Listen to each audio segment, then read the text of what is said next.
எங்க அம்மா கழுத்துல போட்டுங்கறாள என்னது அது என்ன ஐயா மண்டவோடு மாலை ஆமா யார் யார் மண்டவோடு தெரியுமா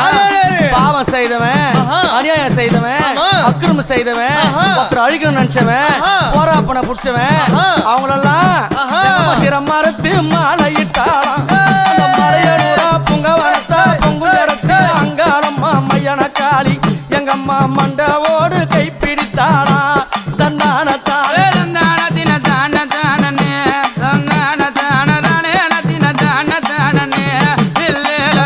மண்டவோடு மாலை சூடினாள் மையானத்தில நீல காளி பவள காளி பச்சை காளி கருங்காளி செங்காளியா அடங்கம்மா